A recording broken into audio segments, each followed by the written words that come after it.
मेरे बच्चों, आज हम बात करने वाले हैं force and laws of motion के ऊपर। ये हमारा नया चैप्टर है। इससे प्रीवियस वाले चैप्टर में हम लोगों ने जो डिस्कस करा था वो करा था मोशन के बारे में, कि मोशन होता क्या है। उससे रिलेटेड जो जो टर्म्स थी हम लोगों ने वहाँ बखूबी उन चीज़ों को पढ़ा और समझा। आज हम उनके पीछे का रीज़न जानने वाले हैं कि अगर कोई बॉडी मोशन में होती है तो उसके पीछे फोर्स काम करता है, उसके पीछे फोर्स काम करता है।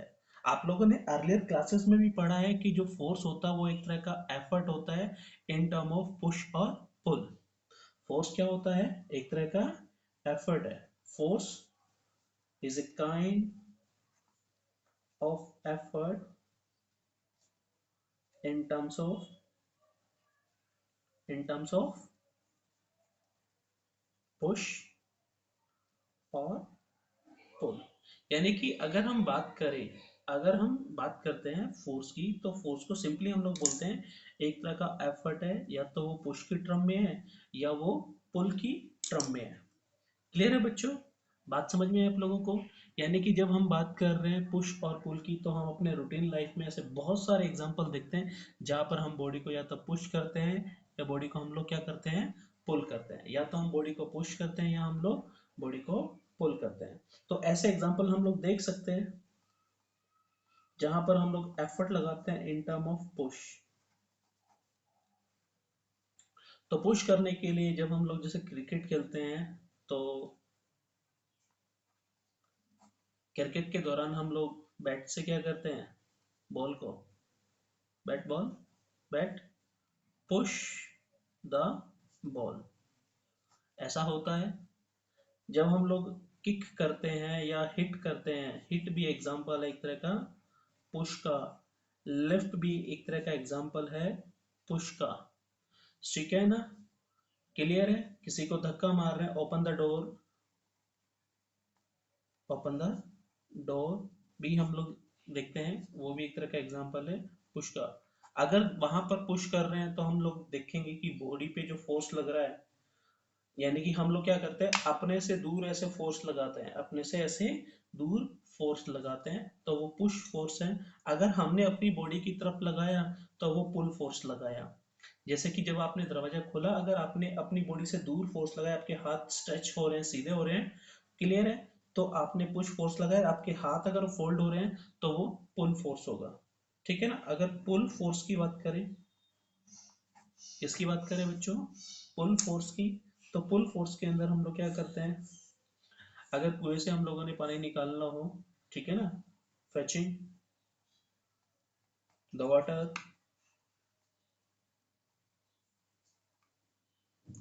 फ्रॉम द वेल, ठीक है ना, कैरिंग द सूटकेस, ये भी कैसा एग्जांपल है बेटा, पुल का एग्जांपल है। ओपन द डोर इसके अंदर भी आता है बच्चा, ओपन द ड्रॉवर भी लिख सकते हैं। जब ड्रॉवर को ओपन करते हैं तो हम लोग उसको खींचते हैं, तो वो कैसा एग्जांपल है बच्चों, पुल का एग्जांपल है। यानी कि हम लोग जहां पर भी किसी भी बॉडी के ऊपर अगर इंटरेक्ट कर, किसी भी बॉडी के साथ अगर हम लोग इंटरेक्ट कर रहे हैं, तो या तो हम उसके ऊपर एफर्ट लगा रहे हैं in term of push and pull. Force बेटा हम लोग हर जगह अप्लाई करते हैं। जहां जहां इंटरेक्शन होगी हमारी बॉडी की और किसी दूसरी बॉडी की, वहां पर फोर्स लगेगा ही लगेगा। वो फोर्स या तो पुल की टर्म में लगेगा या वो पुश की टर्म के अंदर लगेगा। आप लोगों ने ऐसे पांच पांच एग्जांपल और लिखने हैं जहां पर हम लोगों ने पुश फोर्स अप्लाई करा हो और जहां पर हम लोगों ने पुल फोर्स अप्लाई करा हो। क्लियर है बच्चों? जब ये पुश और पुल, अगर फोर्स की बात करें, ये पुश और पुल जहां पर भी लगता है हम लोगों को अपने रूटीन में कुछ चीजें देखने को मिलती हैं, कुछ ऐसे एग्जांपल हम लोगों को देखने को मिलते हैं कि एक फोर्स क्या कर सकता है। तो इफेक्ट ऑफ फोर्स की हम लोग यहाँ बात करने वाले हैं कि जहां जहां फोर्स लगेगा उसका क्या क्या इफेक्ट हम लोगों को देखने को मिलेगा। तो मैं यहाँ लिख रहा हूँ इफेक्ट ऑफ फोर्सेस।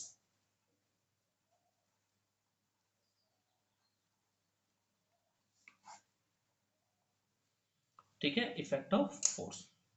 तो पहला इफेक्ट हम यहाँ बात करने वाले हैं कि एक बॉडी है, अगर वो रेस्ट पे है तो फोर्स कहाँ ले आएगा उसको, मोशन के अंदर ले आएगा। तो कह सकते हैं कि force can state the change of rest. कहने का मतलब क्या है कि अगर इनिशियली बॉडी कहाँ पर है, रेस्ट के ऊपर है, अगर उसके ऊपर हम लोगों ने फोर्स लगाया तो वो बॉडी कहाँ पर आ जाएगी बच्चों, मोशन में आ जाएगी। तो कह सकते हैं if a body is initially at rest when, yeah, applying the force by applying the force the body comes into the motion, या हम कहें जो उसका स्टेट था रेस्ट का वो उसको छोड़ देगी। क्लियर है बच्चों? जैसे कि यहाँ पर हम लोग बात करें कि यहाँ पर एक बॉल था, ठीक है, इस बॉल को हम देख रहे हैं, बॉल कहाँ पर है बच्चों, रेस्ट के ऊपर है। बॉल कहाँ पर है, रेस्ट पे। बॉल रेस्ट के ऊपर है, कोई प्लेयर आता है पीछे से इसको किक करता है। क्या करता है बच्चों, इसको किक करता है, ठीक है ना। प्लेयर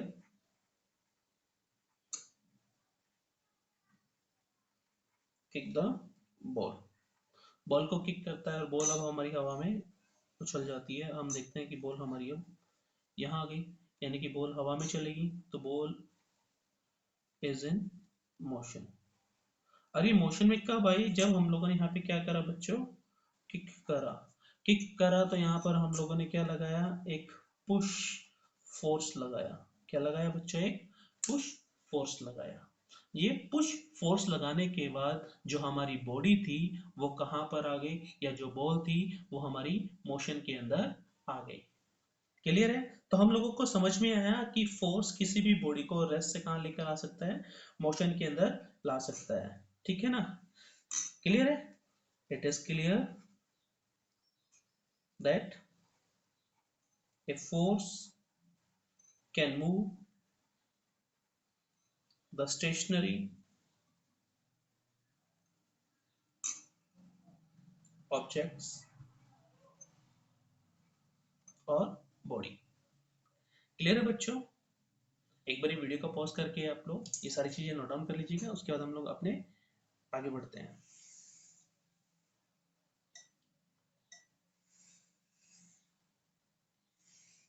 ठीक है,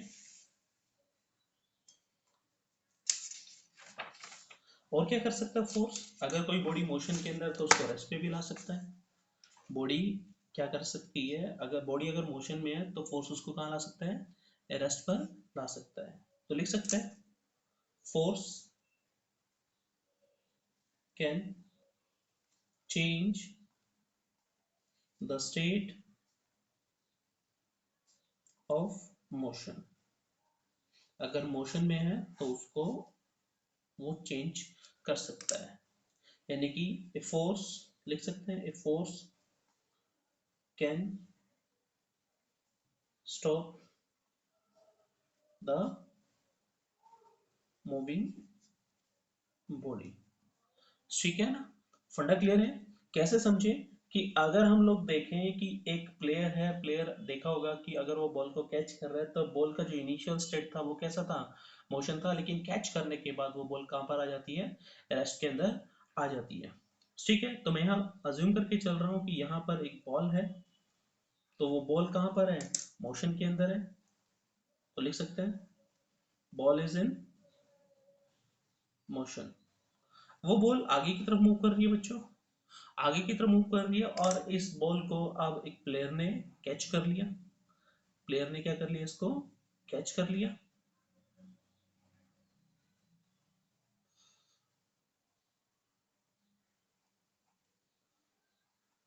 ठीक है ना, यानी कि कह सकते हैं कि ball catch by the player, player ने उसको कैच कर लिया, और हम देख रहे हैं कि जो बॉल थी वो कहाँ पे आ गई, रेस्ट पे, एंड फाइनली बॉल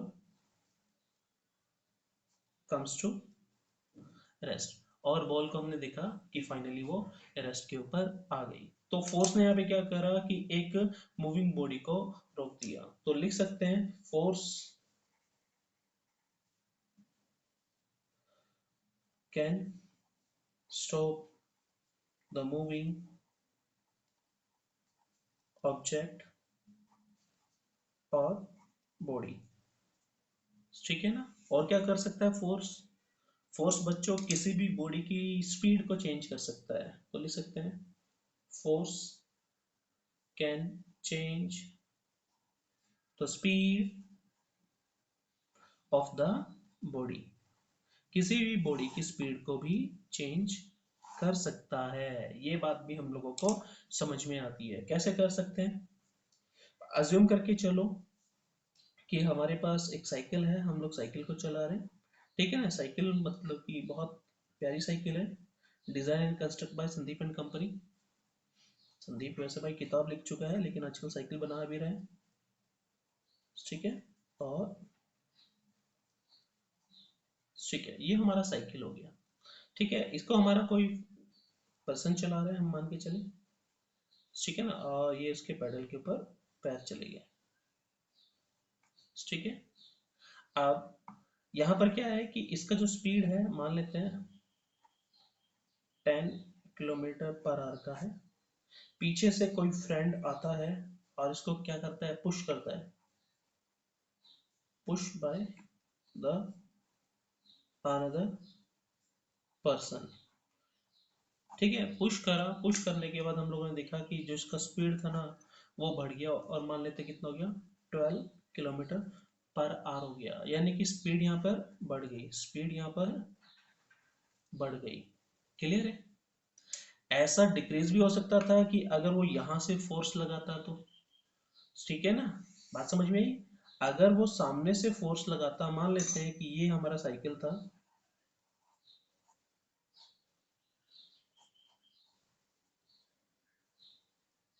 ठीक है, ये हमारा पर्सन था और ये हमारा हैंडल होके इसको पकड़ रहा है। ठीक है ना। अब कह रहे हैं कि अगर ये पुश फोर्स इधर से लगता, पुश बाय अनदर पर्सन, तो देखते हैं कि पहले स्पीड हमने 10 किलोमीटर पर आवर माना था। बाद में ये बच्चों मान लेते हैं कितना हो गया, 8 किलोमीटर पर आवर हो गया। यानी कि स्पीड यहाँ पर क्या हो रही है, डिक्रीज हो रही है। यहाँ पर स्पीड डिक्रीज हो रही है। ठीक है ना। अगर इन द डायरेक्शन हम लोगों ने फोर्स लगाया तो स्पीड इंक्रीज हो जाएगा। अपोजिट डायरेक्शन में अगर हमने फोर्स लगाया तो हमारा स्पीड डिक्रीज हो जाएगा। तो हम लोग लिख सकते हैं if we apply the force on the body in the direction of motion, तो हम कहेंगे स्पीड क्या होगा बच्चों, इंक्रीजेस। ठीक है, स्पीड क्या होगा, इंक्रीज होगा। और क्या कह सकते हैं, if we apply opposite direction में, if we apply the force in opposite direction on the body in opposite direction of motion, direction of motion, तो हम यहाँ कह सकते हैं बच्चों, यहाँ पर जो स्पीड होगा वो क्या होगा बेटा, डिक्रीज होगा। स्पीड क्या होगा बच्चों, यहाँ पर कम होगा। स्पीड धीरे धीरे कम होता हुआ चला जाएगा। ठीक है, फंडा क्लियर हुआ। हमने यहाँ तीन चीजें सीखी कि जो फोर्स है किसी भी बॉडी को रेस्ट से मोशन में ला सकता है, मोशन से रेस्ट पे ला सकता है, और उसका स्पीड भी चेंज कर सकता है।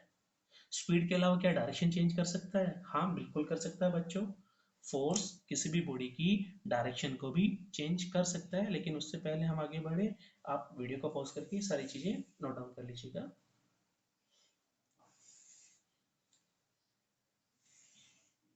ठीक है, हम कह रहे हैं कि जो फोर्स है वो क्या कर सकता है, डायरेक्शन को भी चेंज कर सकता है। तो force can change the direction of motion. ठीक है बच्चों, फोर्स हमारा किसी भी बॉडी की डायरेक्शन ऑफ मोशन को भी चेंज कर सकता है। ठीक है ना, तो कैसे समझे इस बात को? देखो हम लोग बैडमिंटन खेलते हैं। बैडमिंटन एक बड़ा सिंपल सा एग्जांपल है कि आप लोगों के पास एक रैकेट होगा। ठीक है, उस रैकेट की तरफ शटल कॉक आती है। ठीक है, ये हमारा शटल कॉक हो गया बच्चों। ठीक है, ये शटल कॉक अब इस डायरेक्शन में आ रही है, लेकिन जैसे इसको हम लोगों ने पुश करा, push by the racket, push by the racket, racket जब इसको पुश करता है तो इसका डायरेक्शन क्या हो जाता है बच्चों? चेंज हो जाता है। अब ये जो शटल थी हमारे पास,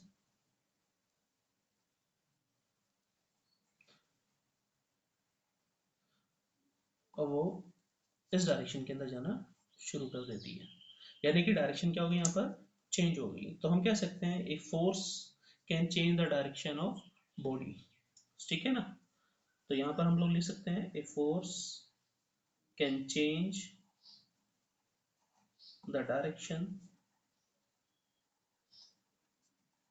ऑफ द बॉडी, या हम लोग लिख सकते हैं ऑब्जेक्ट। तो यहाँ पर ये हमारे पास शटल कॉक थी। ठीक है ना, इनिशियल डायरेक्शन उसका इधर था और फाइनल डायरेक्शन ये इधर है। तो डायरेक्शन हम लोगों ने देखा कि एक सिंपली पुश फोर्स से किसी भी बॉडी का डायरेक्शन चेंज हो सकता है। ऐसा फुटबॉल के केस के अंदर भी देखा होगा कि फुटबॉल प्लेयर क्या करता है? किक करता है। ऐसा एग्जांपल हमने देखा होगा कि जो फुटबॉल प्लेयर होता है, football player change the direction of body, ये बॉल बाय किक। ठीक है, ऐसा हम लोग क्रिकेट के अंदर भी देखा है। क्रिकेट के अंदर भी क्या होता है कि जब बैट के ऊपर बॉल आती है तो उसका डायरेक्शन चेंज हो जाता है। ठीक है, वो किसी भी डायरेक्शन के अंदर चली जाती है। ठीक है, वहां पर भी हम लोग क्या करते हैं? पुश फोर्स अप्लाई करते हैं। ठीक है बच्चों, बात समझ में आया? ठीक है, और क्या हो सकता है? एक फोर्स किसी भी बॉडी की शेप को भी चेंज कर सकता है, ये बात भी हम लोगों ने ध्यान में रखनी चाहिए। Force can change the shape of the body, किसी भी बॉडी की शेप को क्या कर सकता है बच्चों? चेंज कर सकता है। कैसे कर सकता है? आप एग्जांपल लेकर देख सकते हो। एग्जांपल कैसा हो कि अगर हमारे पास एक बैलून है, क्या हमारे पास एक बैलून है बच्चों? ठीक है ना, अगर यहां से भी हम लोगों ने फोर्स लगाया, अपने हाथ से फोर्स लगा रहे बेटा, ठीक है, तो हम देखेंगे इसका जो शेप है ना, अब थोड़ा सा ऐसा हो जाएगा।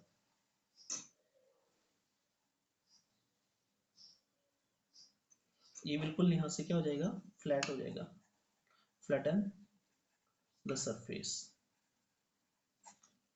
ठीक है ना, इनिशियली ये कैसी शेप थी? ओवल शेप थी, लेकिन लेटर ये कैसी हुई? Letter by applying the force,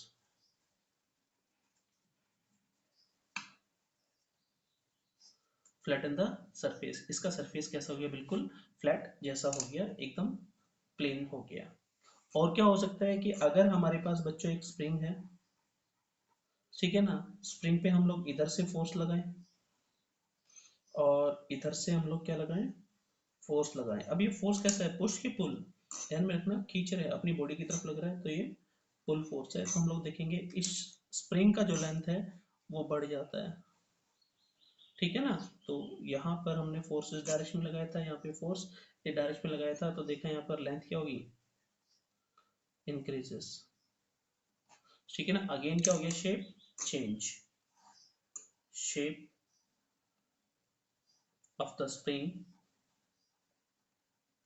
changes on applying the force। Force लगाने के बाद हमने देखा कि जो स्प्रिंग का शेप था वो चेंज हो गया बच्चों। फंडा क्लियर हुआ? बात समझ में आई आप लोगों को? ठीक है, ठीक है। हम लोगों को ये समझ में आया कि एक फोर्स क्या क्या कर सकता है, एक फोर्स क्या क्या कर सकता है।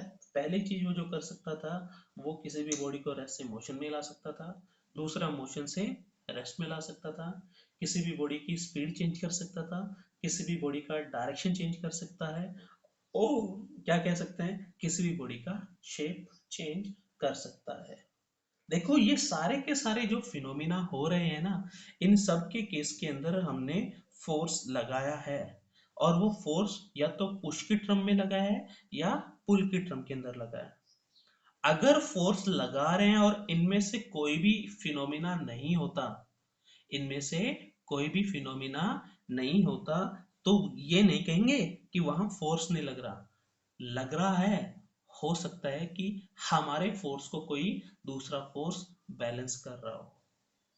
ठीक है ना, हमारे फोर्स को कोई दूसरा फोर्स बैलेंस कर रहा हो। तो यहाँ पर फोर्स को हम लोग फिर से कैटेगराइज कर रहे हैं या समझने की कोशिश कर रहे हैं कि अगर बॉडी पे फोर्स लग रहा है और इनमें से कोई भी फिनोमिना ना हो, क्या उस टाइम पे बॉडी पे फोर्स नहीं लगेगा? जैसे कि मैं कहूं कि यहाँ इस पेपर बोर्ड के ऊपर मैं यहाँ फोर्स लगा रहा हूँ, लेकिन इसका ना तो शेप चेंज हो रहा है ना ये मूव कर रहा है। ठीक है, तो इसका मतलब ये थोड़ी है कि इसके ऊपर फोर्स नहीं लगा, फोर्स लगा, लेकिन मेरे फोर्स को यहाँ पे काउंटर करने के लिए दूसरा फोर्स भी अवेलेबल था। यानी कि ये बॉडी अगर रेस्ट में है, आपको नजर आ रही है, तो बाद में भी रेस्ट में ही नजर आई थी। ठीक है ना, ये मोशन में नहीं आई थी। क्लियर है? तो ऐसे सिचुएशन में हम लोग बोलते हैं कि यहाँ पर जो फोर्सेस थे ना वो बैलेंस्ड थे। कैसे थे? फोर्सेस कैसे थे? बैलेंस्ड थे। ठीक है ना, तो हम लोग बात कर रहे हैं अभी बैलेंस्ड और अनबैलेंस्ड फोर्स के ऊपर। किसके ऊपर बात कर रहे हैं? बैलेंस्ड और अनबैलेंस्ड फोर्स पर। बैलेंस्ड फोर्स क्या कहता है कि if we apply the force on the body or object, then the body does not changes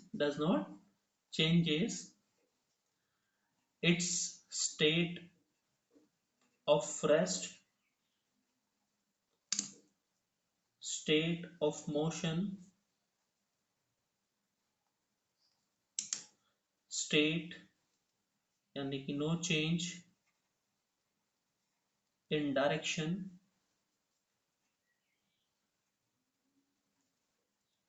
no change in speed, और हमें देखने को मिले, ये सारी चीजें अगर हम लोगों को देखने को मिले तो हम कह सकते हैं कि वहां पर बैलेंस्ड फोर्स काम कर रहा है। कि अगर ना तो बॉडी मोशन में आए, ना बॉडी मोशन रेस्ट से मोशन में आए, मोशन से रेस्ट में आए, ना उसका डायरेक्शन चेंज हो, ना उसका स्पीड चेंज हो, तो ऐसी कंडीशन में हम लोग बोलते हैं कि हमारी बॉडी कैसी है? बैलेंस्ड है, या उसके ऊपर जो फोर्सेस लग रहे हैं वो सारे के सारे एक दूसरे को कैंसिल कर रहे हैं। यहाँ पर 5 ऑप्शन नहीं लिखा शेप वाला। शेप चेंज हो सकता है अगर बैलेंस फोर्स काम कर रहा है, इसको हम लोग थोड़ी देर में समझेंगे बच्चों। ठीक है ना, तो ऐसे सिचुएशन को हम लोग कैसे समझें? पेपर के ऊपर कह रहे हैं कि अज्यूम करके चलो कि हमारे पास ये एक बॉक्स है। ठीक है, इस बॉक्स के ऊपर मैंने इधर भी फोर्स लगाया, ठीक है ना, और मैंने इधर भी फोर्स लगाया। मान लेते हैं कि इस फोर्स को नाम दे दिया मैंने F1 और इस फोर्स को नाम दे दिया F2। ठीक है ना, अब इधर भी सेम फोर्स लग रहा है, इधर भी क्या लग रहा है? सेम फोर्स लग रहा है। मान के चलें कि if F1 F2 are of equal magnitude, magnitude मतलब कि इनका अमाउंट कैसा हो बच्चों? सेम हो। ठीक है ना, मैग्नीट्यूड मतलब कि इनका कुछ ना कुछ अमाउंट यहाँ पर मिल जाए। से मैं मान लेता हूँ 10 न्यूटन। कितना? 10 न्यूटन। आप लोगों को पता होगा कि फोर्स का जो यूनिट है वो क्या होता है? न्यूटन होता है। हम लोग डिस्कस करने वाले हैं, लेकिन अभी थोड़ा सा रुक कर, अभी के लिए आप लोग थोड़ा सा मेमोराइज कर लो कि फोर्स का जो यूनिट होता है, यूनिट ऑफ फोर्स क्या है बच्चों? न्यूटन है। और इसके लिए जो सिंबल है वो बच्चों कैपिटल एन से हम लोग इसको रिप्रेजेंट करते हैं। ठीक है ना? इक्वल है, दोनों के दोनों कितने हैं? 10-10 अमाउंट के हैं। ठीक है ना? 10-10 न्यूटन के हैं, तो ना तो बॉडी इधर जाएगी ना बॉडी इधर जाएगी। बॉडी कहाँ पे रहेगी? स्टे इन रेस्ट, यानी कि वो हमेशा कहाँ पे रहेगी? रेस्ट पे रहेगी। तो यहाँ पर हमने देखा ना तो वो रेस्ट से मोशन में आई। अगर यहाँ पर ऐसा होता कि ये बॉडी मोशन में होती, ये बॉडी अगर मोशन में होती, तब भी फिनोमिना बच्चों सेम ही रहता। कि मान लेते हैं ये बॉक्स है, ये मान लो 10 मीटर पर सेकंड की स्पीड से मूव कर रहा है आगे की तरफ।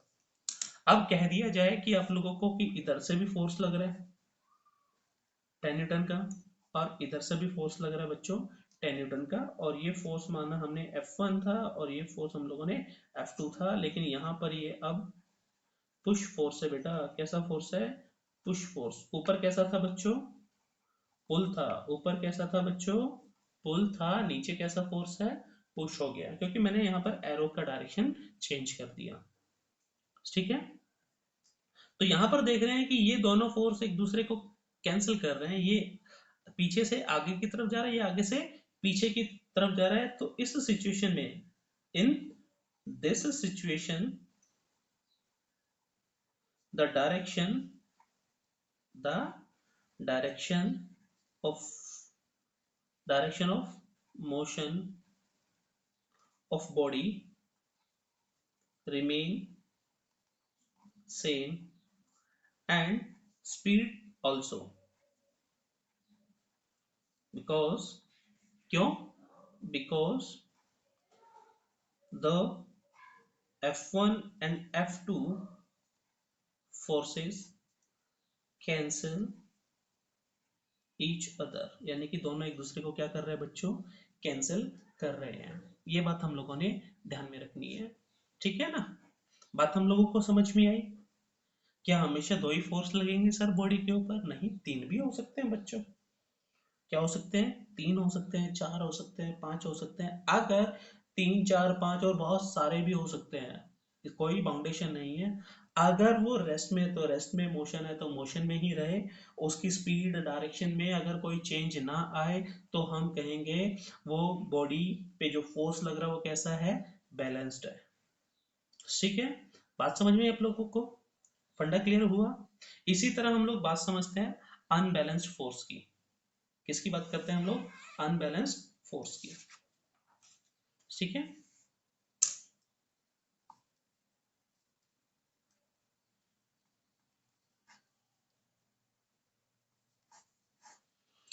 अनबैलेंस्ड फोर्स के अंदर क्या कहता है? कह रहा है अज्यूम करके चलो कि if the state of rest, state of motion, change in direction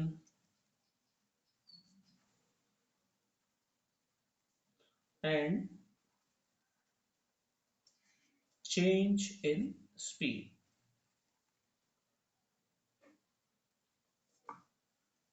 अगर आप लोगों को देखने को मिले, ठीक है, तो वहां पर हम लोग क्या कहेंगे? अनबैलेंस्ड फोर्स कहेंगे। If the state of motion, state of rest, state of motion, change in direction, change speed, find in any object or body, then we said the force on body is unbalanced। कैसे समझे आप? कि assume करके चलो हम लोग ऊपर से देख रहे हैं बेटा, ये बॉक्स हम लोगों ने रखा था, ठीक है ना? इधर से फोर्स लगा रहे थे हम लोग 10 न्यूटन का, से F1 और ये हमारे पास फोर्स था F2 और ये भी कितना था बच्चों 10 न्यूटन का 10 न्यूटन का। ठीक है ना। अभी तक हमारा जो सिस्टम था वो कैसा था बच्चों, बैलेंस था। ठीक है ना, कैसा था, बैलेंस था। लेकिन यहाँ पर कोई तीसरा फोर्स आ जाए, मान लेते हैं F3 फोर्स आ गया और ये मान लेते हैं 20 न्यूटन का आ गया। ठीक है ना, तो ये क्या करेगा, ये दोनों तो एक दूसरे को कैंसिल कर रहे हैं, लेकिन इसको कैंसिल करने वाला कोई भी नहीं है। अब बॉडी किधर चली जाएगी, इधर चली जाएगी, यानी कि body start move in upward direction. ठीक है ना, इस डायरेक्शन के अंदर ही मूव करना शुरू कर देगी, यानी कि बॉडी कहां पर आ गई, रेस्ट से मोशन में आ गई। अगर रेस्ट से मोशन में आ रही है तो उस पर क्या लग रहा है, फोर्स लग रहा है। अगर फोर्स लग रहा है तो वो फोर्स कैसा है बेटा, अनबैलेंस्ड है। ठीक है ना, तो हम लोगों को समझ में आया कि अगर अगर किसी बॉडी के ऊपर फोर्स लगता है और वो बॉडी रेस्ट से मोशन में आ जाए, मोशन से रेस्ट में आ जाए, यानी कि रुक जाए, डायरेक्शन चेंज हो जाए, स्पीड चेंज हो जाए, तो हम लोग देखेंगे उस पर फोर्स कैसा लगता है, अनबैलेंस लगता है। तो देखो जब कार स्टार्ट होती है मूव करना तो फोर्स कैसा होता है, बैलेंस। जब हम लोग ब्रेक अप्लाई करते हैं तो वहां पर भी कैसा लगता है, अनबैलेंस फोर्स। अगर डायरेक्शन चेंज होती है क्रिकेट के अंदर, ठीक है ना, या फुटबॉल के अंदर, तो हम लोग देखते हैं वहां पर भी फोर्स लगता है, तभी तो हम लोग थक जाते हैं। चेंज इन स्पीड, अगर हम लोग एक्सेलरेटर के ऊपर, गाड़ी के ऊपर पैर रखते हैं तो इंजन और फोर्स लगाता है, तभी तो उस गाड़ी की स्पीड चेंज हुई। या हम लोग अगर स्पीड बढ़ाना चाहते हैं तो हम लोगों को किसी भी बॉडी को ग्रेटर वेलोसिटी के साथ फेंकना पड़ेगा और एफर्ट भी हमारा बढ़ेगा। यानी कि एक पत्थर है, पत्थर को आप लोग दूर तक फेंकना चाहते हो तो दूर तक फेंकने के लिए आप लोगों को उसकी स्पीड बढ़ानी पड़ेगी, तभी तो वो दूर तक जाएगा। या आप लोग ऊपर तक उछालना चाहते हो तो ऊपर तक उछालने के लिए आप लोगों को उसका स्पीड बढ़ाना पड़ेगा। स्पीड बढ़ाने के लिए हम देखेंगे हमारे हाथ से जो फोर्स लग रहा था वो भी बढ़ गया। ठीक है बच्चों, तो हम लोगों को समझ में आया एक बैलेंस फोर्स और अनबैलेंस फोर्स के बीच का डिफरेंस। यानी कि अगर हमारे इस दुनिया के अंदर कोई चीजें चल रही हैं, रुक रही है, अपनी डायरेक्शन बदल रही है या उसका स्पीड बदल रहा है, तो उसके पीछे का रीजन क्या है, अनबैलेंस्ड फोर्स, ना कि बैलेंस्ड फोर्स। ठीक है ना। अगर यहाँ पर और भी हमारे पास मान लो चार फोर्स होते, कितने फोर्स होते, चार फोर्स होते, आप ऐसे समझो कि यहाँ पर ये बॉक्स है बच्चों। अब यहाँ पर सभी फोर्सेस अलग अलग ले लेते हैं। ये 10 न्यूटन का है बच्चों, ये मान लेते हैं 20 न्यूटन का से F1, और ये हमारे पास F2, और ये हमारे पास F3 हो गया 30 न्यूटन का, और ये हमारे पास F4 हो गया बेटा 40 न्यूटन का। अब कह रहा है कि बॉडी किधर जाएगी, तो हम लोग है ना दो दो का एग्जांपल सेट करके देखते हैं। जो अपोजिट अपोजिट वाले देखते हैं, देखो ये 10 न्यूटन का, ये 20 न्यूटन का, तो कौन सा बड़ा है, ये वाला बड़ा है। तो इसकी ताकत ज्यादा है, इसका एफर्ट ज्यादा है, तो अल्टीमेट बॉडी को किधर लेके जाएगा, इधर लेके जाएगा।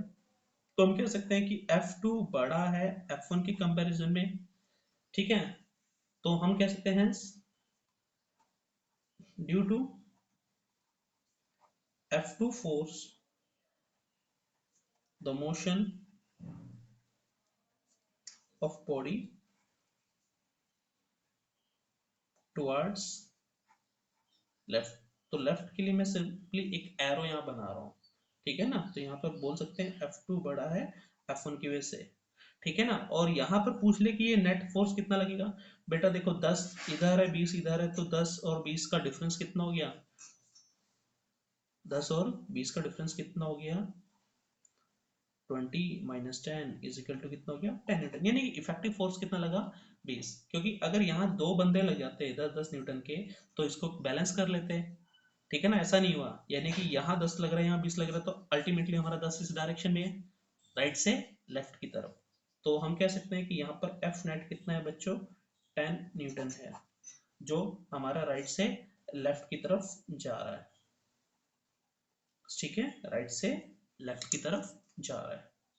अब ऊपर और नीचे वाले फोर्सेस की बात करें, देखो ऊपर वाला 30 न्यूटन है, नीचे वाला 40 न्यूटन है। तो हम देखेंगे कि इन दोनों की वजह से जो डिफरेंस आ रहा है, देखो ऊपर 30 है, नीचे 40 है, यानी कि अब देखो ये नीचे की तरफ आएगा। क्यों आएगा? क्योंकि ये पुश फोर्स है, सॉरी पुल फोर्स है, और ये बड़ा है, वो वाला छोटा है, ऊपर वाला F3 छोटा है। तो ऊपर वाला हमारे पास 30 न्यूटन था, और नीचे वाला हम कहें यहाँ पर 40 न्यूटन था। तो अल्टीमेट बॉडी किधर जाएगी? नीचे की तरफ जाएगी, क्योंकि F4 बड़ा है F3 से। और यहाँ पर F नेट अगर हम लोग निकालना चाहते हैं तो 40 माइनस 30 कितना हो गया बच्चों? 10 न्यूटन हो गया। ठीक है ना? तो ये किधर आ रहा है बच्चों? डाउनवर्ड डायरेक्शन के अंदर आ रहा है। ठीक है, तो हम देखें इस बॉडी के ऊपर। अब हमें ऐसा लग रहा है कि ये हमारा बॉक्स था, बॉक्स अभी भी हम लोग रेस्ट में मान के चल रहे हैं। ठीक है ना? इधर कितना फोर्स लग रहा था इन दोनों की वजह से? 10 न्यूटन का। और इन दोनों की वजह से नीचे की तरफ कितना लग रहा है बच्चों? 10 न्यूटन का। अब ऐसा लग रहा है कि यहाँ पर दो फोर्सेस को ऐसे खींच रहे हैं। आप अपने आप के दोनों हाथ स्ट्रेच करके देखिएगा। ठीक है ना? बिल्कुल ऐसा 90 डिग्री का एंगल बनाकर, ये 90 डिग्री का एंगल बन रहा है। तो आप देखेंगे कि आपका ये जो डायरेक्शन मोशन कुछ इस तरह से होगा इन दोनों के बीचों बीच। ये नेट डायरेक्शन ऑफ मोशन हम लोगों को मिलेगा। क्या मिलेगा हम लोगों को? नेट डायरेक्शन ऑफ मोशन हम लोगों को मिलेगा। ठीक है ना? यहां पर हम लोग ये फोर्स नहीं निकाल रहे यहां पर कि ये फोर्स कितना होगा। अगर ये फोर्स आप लोगों को निकालना चाहते हो तो देखो बच्चों, आप लोगों को कुछ ऐसा करना पड़ेगा। ये 10 है, ये कितना है बच्चों? 10 है। तो ऐसे इसको ऐड करना पड़ेगा, एक राइट एंगल ट्राइंगल जैसा बनाना पड़ेगा। तो देखो ये 10 है, ये 10 है, ये 10, ये 10, तो ये कितना जाएगा?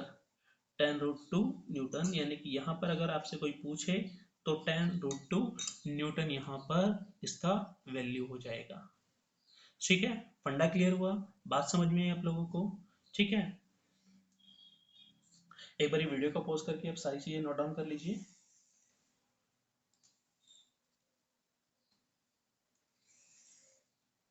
फिर भी किसी को कोई क्वेरी रहती है, कोई डाउट रहता है, आप बेझिझक पूछिएगा। ठीक है, थैंक यू।